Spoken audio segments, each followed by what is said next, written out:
more reason to find it curious what Sean McDermott said today about it in Indianapolis. Our Sal Capaccio was there and joins us now on the West Her hotline. How was Indy so far?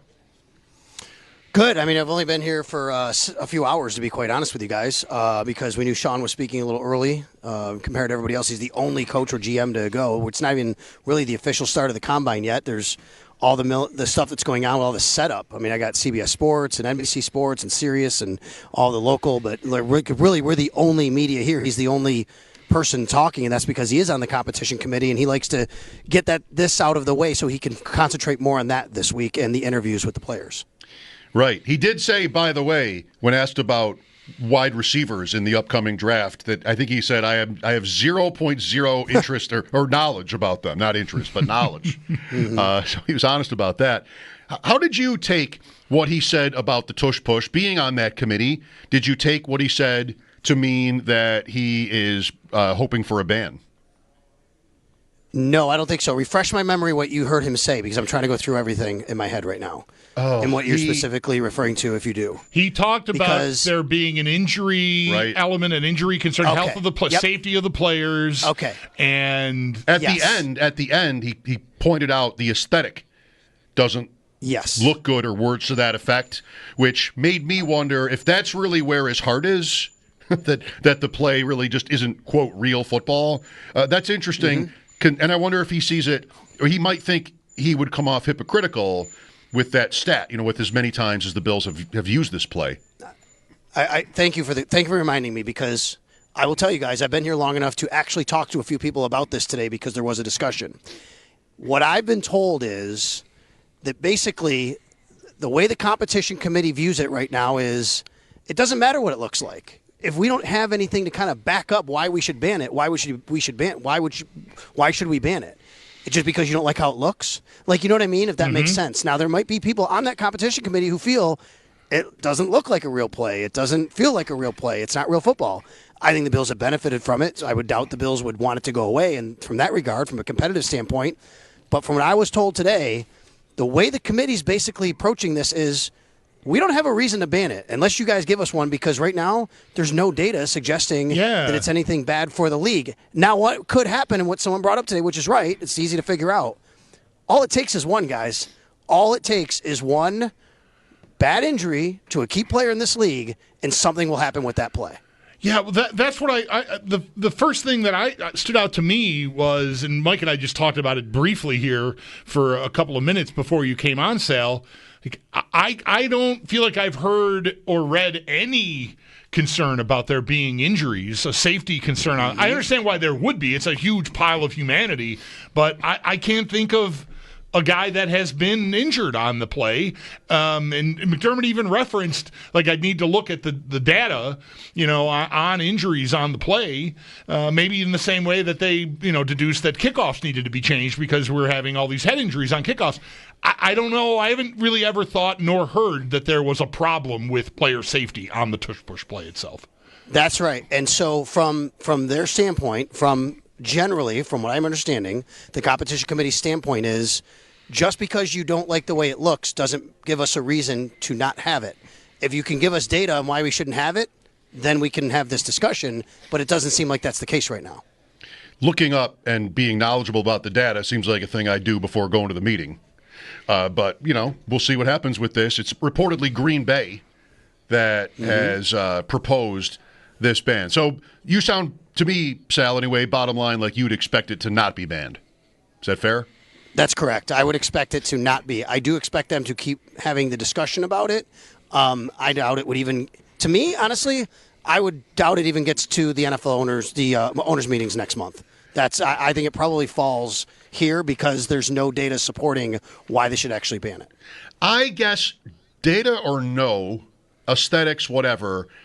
I mean, I don't need this to be a thing in the NFL where you can push guys forward, be they running backs or Jalen Hurts, teams. Or Josh Allen. Or Josh Allen. Teams got to a point where they were allowed to do it, and it's functional, to say the least, when it comes to the Eagles at least. But why does it need... Why do I need injury? Just my opinion. Why do I need injury data to, arrive at a conclusion that, like, the NFL doesn't need this? So I'd be against it. I'll say it this way, Mike. I kind of agree with you, I think, because I'm going to say, as much as the Bills have benefited and they have the perfect quarterback for it, I actually think this should fall under the aiding the runner rule. There is a rule on the books that says you can't aid the runner. Now, generally that means pulling forward. To me, it's aiding the runner. That's what it is. Like, I think that's the reason to say, but doesn't this fall under our own guidelines of what not to do? Yeah, and all over the field now, since this play has become acceptable, I don't think I'm wrong about this.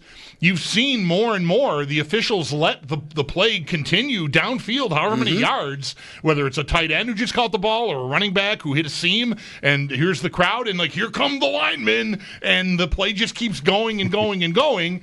And I don't know, man, I feel like we grew up watching football for 40 years, and that was never the case. Like, that was against the rules. That's exactly right. And we have seen, including Deion Dawkins, but many people, not just him singling them out, but people will remember Deion Dawkins doing it, pulling running backs from the other side. And I think I read something from this year that was going to be flagged. You can't pull. Yes. You can push, but you can't pull. I'm like, oh my God. Makes sense. Right. Right. Well, we'll see where that goes. The strength thing. Wait, can I pick a guy up? Yep. And carry him? Oh, right. Can I do that? I'll try that next time. The coaching changes. I mean, he was asked about Smiley and the having said he'll be back and then changing his mind. The strength and conditioning guy. I was wondering if we'd get a little more on that, because I don't know if it was wrong to connect how sort of pointed they were about guys not coming back from injury effectively this year, or say Dalton Kincaid needing to bulk up, and that's maybe why he was injured in the first place this year. I felt like that could have been a criticism, not that thinly veiled, of the strength and conditioning coach, but we didn't get much specifics. But what did you make of what McDermott had to say about their choice there to make a change? Bulldog, I think you're connecting the dots right from the way I look at it. Here's what I want to say about the strength and conditioning change. We know now, it's been confirmed today, Eric Ciano is no longer the Bills' head strength and conditioning coach. He is actually reportedly, and I will tell you, I've confirmed as well, he is now down in Jacksonville. He's already been hired by the Jaguars. I'm not totally sure on this, but I think there might be others on staff. That's a lot of times that's a complete staff overhaul when that happens, if that makes sense, right? Because your same methods and things like that. But I think what happens is when people, lots of fans do this. I understand why. When they hear strength and conditioning, it just immediately goes to number of injuries. I'll look at the injury report. Now, I've been battling with fans all year, telling them the Bills actually were very, very healthy this year. Yes, their injury report is long with names every week, but that's because of the rules and how you have to list guys because of gambling and all that. But the Bills actually were very healthy this year compared to the rest of the league. They did not miss many man games. They had very few guys go on injured reserve. So when fans hear strength and conditioning, it immediately goes to, it's got to be a lot of injuries, too many injuries. I think what a lot of people are missing is the first part and the first word of that title, the strength part. And I think what you connected is correct. I think the Bills feel they were not strong enough, and that equated to, in some cases, including Dalton Kincaid, not coming back, not being strong enough, and needing to bulk up. And I would say even Keon Coleman, when Bean said he wasn't the same physical player coming back from injury. I also think the Bills, looking over the last whatever years, there's just maybe they feel that they weren't strong enough at the point of attack on defense. And maybe that's why the run defense has suffered a little bit. I just think overall, the word strength has to be a very big part of how you talk about maybe why they made a change in strength and conditioning. It doesn't have to be just about conditioning. Sal Capaccio in Indianapolis. It's the NFL Combine this week. Set us up for how you will be watching this from a Bills standpoint. Sal will have Brandon Beane tomorrow, and he'll have more to say, I'm sure, than McDermott did about the prospects, positional needs, that sort of thing. What's interesting to you this week? Yeah, Brandon Beane's going to be very interesting tomorrow. He speaks at 2 p.m., and obviously, I think right off the jump, it's going to be a lot about James Cook and how this is new territory for the Bills. Under Brandon Beane and Sean McDermott, they have not had any of this, as you guys have spoken a lot about the last couple of weeks, I'm sure, in some capacity, that, this is a different kind of deal. Like The closest we came to this might have been Jordan Poyer holding out of OTAs, right? That's about it. I can't think of anything else in this era with these guys. Now, McDermott, what he said today was that Brandon Beane is on top of it. He will be, and he is. He spoke glowingly once again about James Cook. It's so amazing to hear Sean McDermott talk about James Cook now versus the way he did 2 years ago. And how after 2 years ago, after his rookie year, he kind of sort of generally said, like, he's got a better practice habits. He didn't say it that way, right? Mm-hmm. But you could kind of read into him saying, like, hey, he's got to be a little more professional, how he prepares, how he gets ready. It is a 180 now, guys. Yeah. I mean, I said this to Jeremy and Joe the other day, and Jeremy liked the comparison, so I'll say it to you guys. It reminded me of years ago. I don't know who he was talking about. Might have been Stafford or Vanek or someone, but Darcy Regier said, and it always stuck with me, that after a few years, a player has to take ownership of his own career. He has to become a professional. It's not on us to get him there. It's got to be on him, too. And I think about James Cook for this now and how Sean talks about James Cook. And I think James Cook has taken ownership of his career, and that's why he is where he is, where Sean talks about him. So that's going to be number one.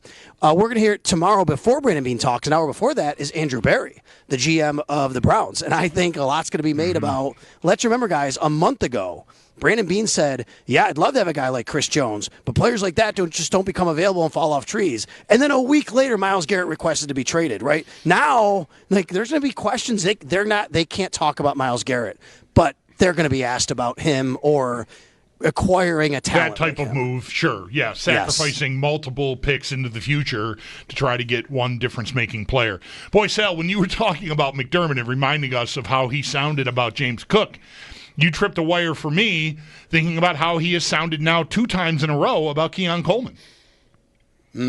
That's right. And he even said, and, this is true. Like, it's not just trying to put a little lipstick on it, right? Which is saying it in a better way.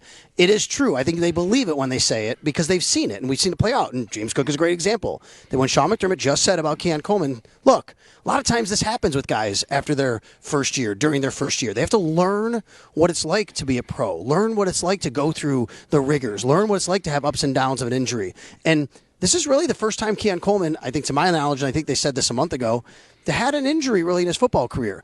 And Sean said that Keon Coleman had his up and downs. And I think that, if you go back to what Brandon Beane said, he didn't come back physically enough, like we said a little while ago. And this is something that they'll work with him on. And he has to me, what they're saying is, hey, he's going to have an off season. He's a young player. He's got to learn to be a little bit, be more professional and accountable on how he treats his own career. And that's okay. There's nothing wrong with that. This happens with players. So in terms of the prospects, like that, I like the point you made about the point of attack on defense. I could totally see that being part of the analysis from the Bills' standpoint. I mean, again, as the season wore on, really much of the season they were attacked fairly successfully that way. A lot of focus then on the D-line this week. I think so, guys, yeah. And, by the time the prospects start rolling in, I'll be back in Buffalo. That's late in the week.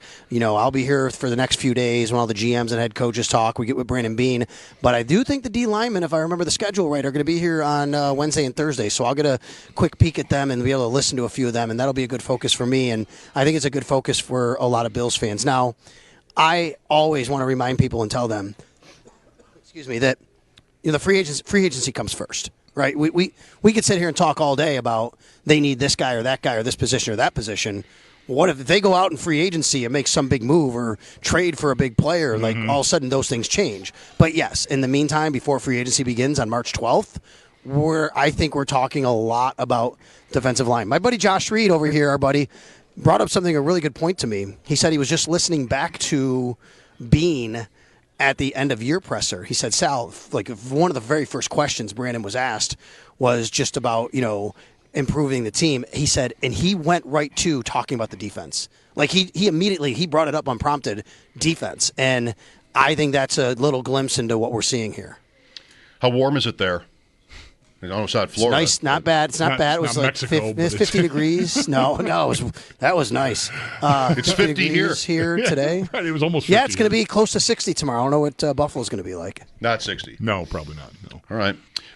Is it time for that steakhouse? Or not enough people there yet for like insider trading? Listen, there's always time for St. Elmo's. That's what it's called. St. Elmo's. But it is a great city. Like, I don't know if you guys have spent time here. It's a great convention city. We're here in the convention center, but like that's what Indianapolis is made for. That's why the Combine is here. It's centrally located. You know, they have a lot of the Big Ten stuff that goes on here.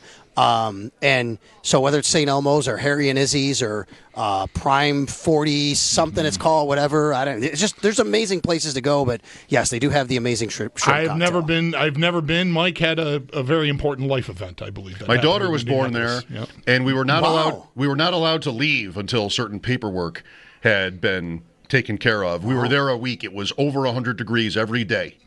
And so we're just trying to stay sane walking around the mall, and you've got like a 4-day-old child. You know, you get looks when you're walking around the mall.